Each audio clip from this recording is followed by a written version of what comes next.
నమస్తే. తెలంగాణ రాష్ట్రం ఏర్పడి 10 సంవత్సరాలు అయిపోయి 11వ సంవత్సరంలోకి అడుగుపెట్టబోతా ఉన్నాము. ఇక దశాబ్ది ఉత్సవాలను కొత్తగా ఏర్పడినటువంటి కాంగ్రెస్ ప్రభుత్వం అయితే ప్రతిష్టాత్మకంగా తీసుకుంది. ఉద్యమకారులందరినీ కూడా ఒకే వేదిక పైన కూర్చుండబెట్టాలనేటువంటి ఒక కార్యక్రమాన్ని అయితే తీసుకోవడం జరిగింది. మనతో పాటుగా నాటి ఉద్యమ JAC political JAC chairman professor Kodandaram, నేటి టీజేఎస్ అధ్యక్షుడు ప్రొఫెసర్ కోదండరాం మనతో పాటుగా ఉన్నారు. సార్, మీరు కన్నటువంటి తెలంగాణ ఆవిర్భవించి దాదాపు 10 ఏళ్ళు అయిపోయి 11వ సంవత్సరంలోకి అడుగుపెట్టబోతా ఉన్నాం మరొక రోజు వ్యవధిలో. ఎట్లా అనిపిస్తుంది ఈ 10 సంవత్సరాల కాలంలో చూస్తే?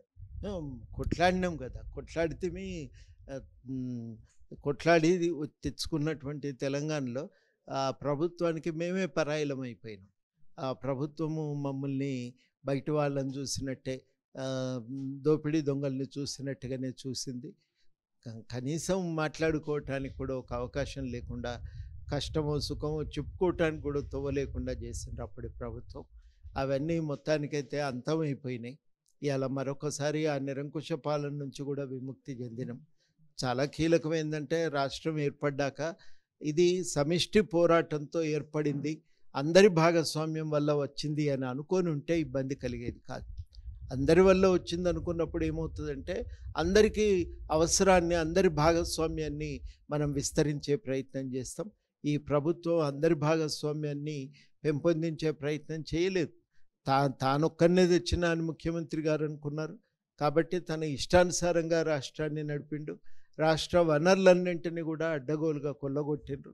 ఇవన్నీ జరగటం వల్ల దాని పరిణామం ఏంటంటే, ఆ రకంగా రాష్ట్రాన్ని నడపటానికి అధికారాలను కూడా విచ్చలవిడిగా ఉపయోగించి ఒక నిర్బంధాన్ని ప్రజల మీద ప్రయోగించారు. అది జరిగిన వాస్తవం. ఇవాళ తెలంగాణలో ఒక ప్రజాస్వామిక పాలన ఏర్పడితే తప్ప ఉద్యమ ఆకాంక్షలు సాధించుకోవటం కూడా వీలు కాదు. ఈ రెండు వేరువేరు అంశాలు కావు, పరస్పరం ఆధారితమైనటువంటి అంశాలు. ఈ ఆధారితమైన అంశాల మీద మనం దృష్టిలో పెట్టుకుంటే పాలన ప్రజాస్వామికంగా ఉండేది. అది ఇవాళ మనం ప్రధానంగా కోరుకుంటున్నాం. అటువంటి ప్రజాస్వామిక పాలన కోసం ఇవాళ మళ్ళీ మనం అందరం కూడా సమిష్టిగా ప్రయత్నం చేయవలసిన అవసరం కనబడుతుంది. అట్లాంటి పాలన ఒకటి ప్రభుత్వము తీసుకొస్తుందని చెప్పి అందరం కూడా కోరుకున్నాం. దాని ప్రకారమే వాళ్ళు పాలన ప్రజాస్వామికంగా సాగిస్తామనే మాట కూడా ఇవ్వటం జరిగింది. ఇదే సందర్భంలో రేపు జరిగేటువంటి వేడుకలలో ఉద్యమకారులకు ముందు వరుసలో కూర్చున్నబెట్టబోతున్నారు అనేటువంటి వార్తలు కూడా వినబడుతున్నటువంటి సందర్భం అయితే కనబడతా ఉంది. ఎలాంటి ప్రక్రియ అక్కడ జరగబోతా ఉంది? జేఏసీకే దీని పూర్తి బాధ్యతలు అప్పచెప్పారు, నాటి ఉద్యమంలో పనిచేసినటువంటి జేఏసీకే అనేటువంటి మాట కూడా వినబడతా ఉన్నాయి. దీనిలో నిజమేంత?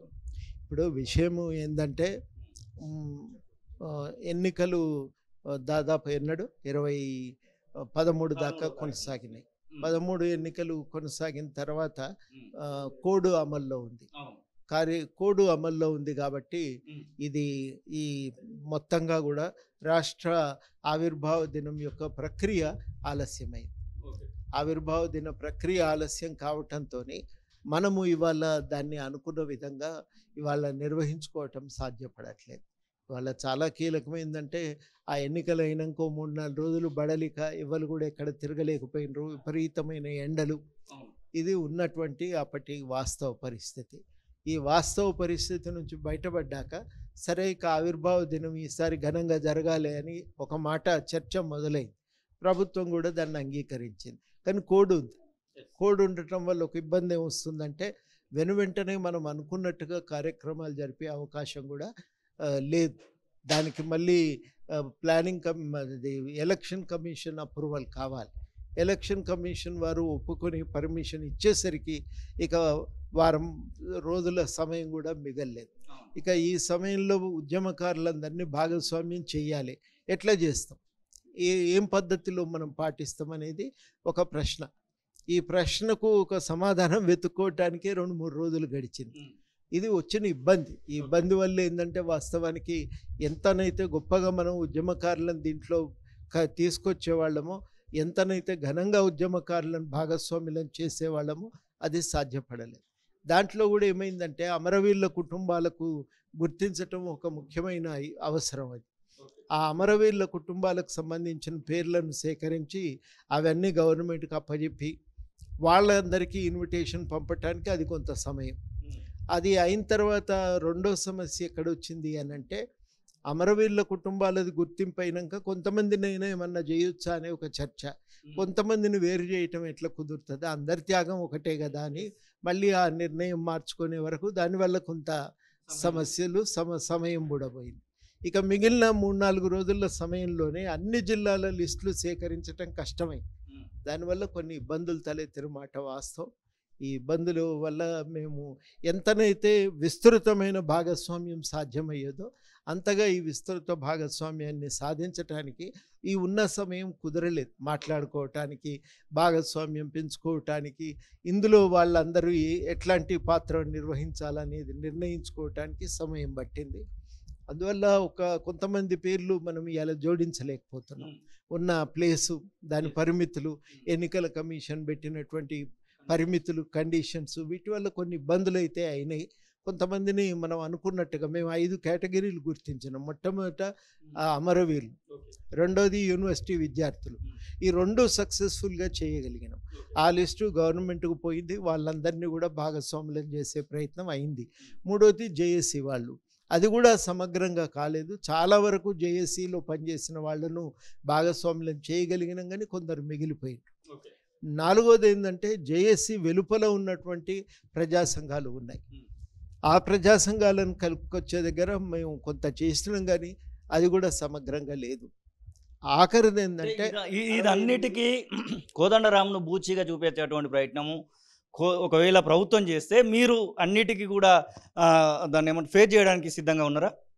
ఎందుకంటే కోదండరామే చూస్తున్నటువంటి మాటలు ప్రభుత్వ పెద్దల నుంచి వెళ్ళి 2-3 సార్లు వినబడ్డటువంటి సందర్భాలలో, ముఖ్యంగా ఉద్యమకారులకు సంబంధించినటువంటి విషయంలో ఇప్పుడు మిస్ అయితే ఇంకొక రోజు మనం చూద్దాము, కోడ్ అయిపోయిన తర్వాత ఖచ్చితంగా ఉద్యమకారులను మేము గౌరవించుకునేటువంటి ప్రయత్నం చేస్తామని ఏమైనా చెప్పదలుచుకున్నారా?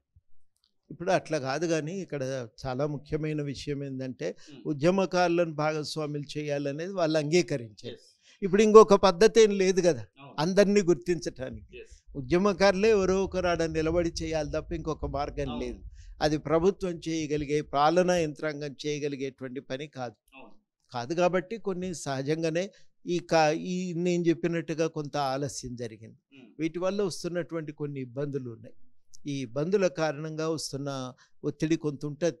మనం ఎంత వద్దన్నా ఉంటుంది. దానికి ఏమన్నా తప్పులు జరిగితే ఎవరంటే ఇప్పుడు గుర్తించి లిస్టును సకాలంలో అందజేయనంత వరకు మనకు ఒక అవకాశం దొరికింది, కానీ చేయలేకపోయినాం కదా. అది తప్పే.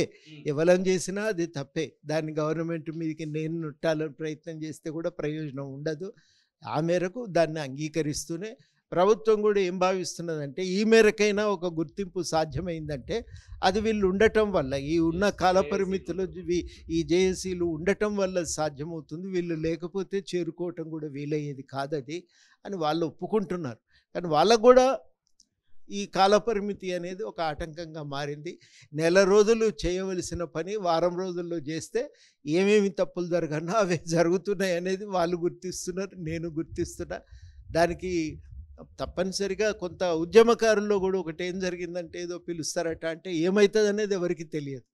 అది అక్కడ సన్మానిస్తారేమో అనేది ఒక ఆలోచన ఉండే. సన్మానం కాదు, అక్కడ కుదరది. 1000 మందిని ఏడ సన్మానిస్తారు, కుదరది.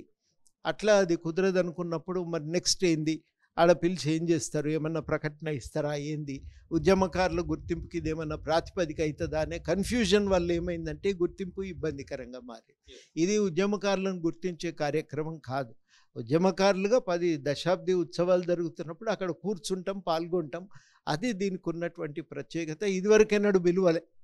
మాకు కలుగుతున్న సంతోషం ఏంటంటే ఇదివరకెన్నడూ ఎవరు పిలిచింది లేదు, మొట్టమొదటిసారి పిలుస్తున్నారు. ఇది ఒక అవకాశం కదా అని అందరికీ కూడా ఇప్పుడు స్లోగా అర్థమైంది. ఏంటంటే నిజమే 10 సంవత్సరాల తర్వాత మొదటిసారి మనకు కూడా ఈ ఉత్సవంలో పాల్గొనే అవకాశం కలిగింది. కానీ కలిగింది నిజమే, కానీ అందరికీ కూడా ఛాన్స్ రావట్లేదు అనేది మేల్కొని మనం పోదాము అని అందరు నిర్ణయించుకునే సమయానికి దాన్ని హ్యాండిల్ చేయగలిగేటువంటి శక్తి మాకు కూడా లేదు. చిన్న సంస్థ కాదు మాది కూడా, అన్నింటినీ అప్పుడు పెద్ద సంస్థ, మీరు చిన్న సంస్థ అని చెప్పాల్సిన అవసరం లేదు, ఎందుకంటే తెలంగాణ తెచ్చినటువంటి సంస్థ పెద్ద సంస్థ వాస్తవమే. కానీ ఆ పెద్ద సంస్థ కూడా నిద్రాణంలో ఉంది కదా, దాన్ని లేపి యాక్టివేట్ చేయగలిగితే సాధ్యమయ్యేది. అందుకు కొంచెం సమయం పట్టేది. కానీ ఆ సమయం లేకపోవడు, కొన్ని ఇబ్బందులు తలెత్తినాయి. ఏదైనా ఎవరికన్నా బాధ కలిగితే దాన్ని పట్టించుకోకుండా ఈ భాగస్వామ్యం విస్తృతం చేసే ప్రయత్నం ఒకటి చేద్దాం. రెండవది, ఉద్యమకారులకు గుర్తింపు మాత్రమే కాదు, సంక్షేమాన్ని కూడా సాధించుకునే ప్రయత్నం చేద్దాం. మాకు కూడా అర్థమైంది ఏంటంటే ఇది ఎట్లా నిర్వహించాలనేది ఇప్పుడు అర్థమైంది. కాబట్టి తప్పనిసరిగా ఎక్కడికక్కడ జిల్లా స్థాయిలో మీటింగులు పెట్టి అందరినీ సమీకరించి వాళ్ళని గుర్తించే ప్రక్రియను కొంచెం వేగవంతం చేసి ఒక జాబితాలు ఎక్కడికక్కడ తయారు చేసి మొత్తం మీదనైతే ఒక కృషి ముందుకు తీసుకుపోయే ప్రయత్నం చేస్తాం. అందరూ కూడా సహకరించాలి. ఇప్పుడు ఏమన్నా జరిగితే మీరు మన్నించండి, పెద్ద మనసు చేసుకొని. సార్ చివరగా భవిష్యత్తులో మనం ఉద్యమకారుల సంక్షేమాని కోసమై ఒక ప్రయత్నం ఉమ్మడిగా ఇంకా పటిష్టంగా ఇంకా కొంత సమర్థవంతంగా నిర్వహిద్దామని ఈ సందర్భంగా అందరినీ కోరుతున్నాను. సార్ చివరగా చిహ్నం విషయంలో ఒక పెద్ద గోల జరుగుతూ ఉంది. ఆ చిహ్నాన్ని అసలు మారుస్తున్నారా మార్చట్లేదా అనే విషయంలో ఇప్పటివరకు అయితే క్లారిటీ రాలేదు. ముఖ్యమంత్రి రివ్యూ చేసినటువంటి ప్రతి మీటింగ్లో కూడా ప్రొఫెసర్ కోదండరాం పాల్గొనడం జరిగింది.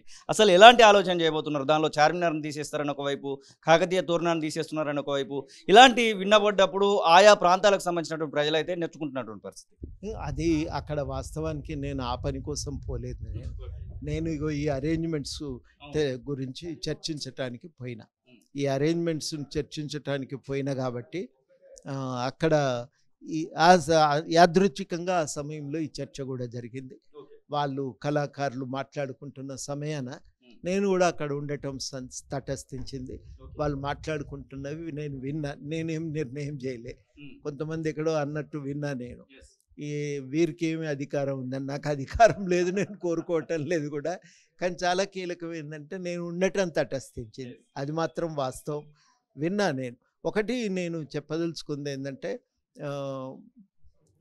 చిహ్నం మారాలనేది ముందు నుంచి ఉన్నది. చాలామంది నాకు ఎక్కువ అది ఉండాలని నాకు చాలామంది చెప్పింది ఏంటంటే కొంచెం శిల్పకళ గురించి తెలిసినటువంటి వాళ్ళు మొత్తంగా కూడా చారిత్రక వారసత్వ చిహ్నాలను తెచ్చి కుప్పబోసినట్టుంది తప్ప ఈ ప్రాంత జీవన విధానాన్ని వ్యక్తీకరించే విధంగా లేదది.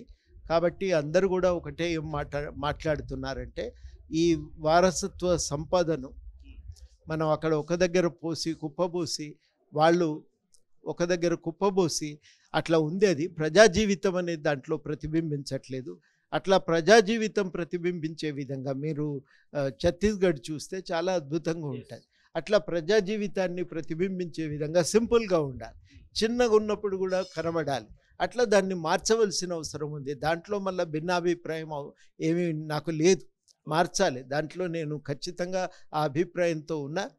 అయితే మార్పుకు సంబంధించి విస్తృత ఏకాభిప్రాయాన్ని సాధించే ప్రయత్నం అయితే జరగాలి. ఆ చర్చ జరగకుండా తొందరపాటున నిర్ణయం చేయటం తగదు అని ప్రభుత్వం అనుకోవటం, నేను కూడా అదే అనుకున్నా, కూడా చెప్పాలని నిర్ణయించుకున్నా. ఇది తొందరపడకండి అనే మాట నేను కూడా కొంతమంది వద్ద అన్నగాని మొత్తం మీదనైతే మేము కోరుకున్నది ప్రభుత్వ నిర్ణయం ఒకే రకంగా ఉన్నాయి. అది సంతోషం. చర్చ జరగాలి. చర్చ జరగకుండా గత ప్రభుత్వం చేసినట్టు తొందరపాటుతో నిర్ణయాలను ప్రకటించటం మంచిది కాదు. అది ప్రభుత్వం కూడా అదే అభిప్రాయంతో ఉంది. అట్లా ఒక ఏకాభిప్రాయాన్ని సాధించినాక అప్పుడు మనం ఆలోచించుకోవచ్చు. ఇప్పుడు తొందర ఏం లేదు. ఇది కాకపోతే ఇవాళ కాకపోతే ఇంకో 6 నెలలకు, కానీ అందరినీ సంప్రదించినట్టుగా ఉండాలి. అందరి అభిప్రాయాలు కూడా వినాలని నేను అనుకుంటాను. ముందుగా 50 మంది తెలంగాణ ప్రజలకు రాష్ట్ర ఆవిర్భావ దిన శుభాకాంక్షలు.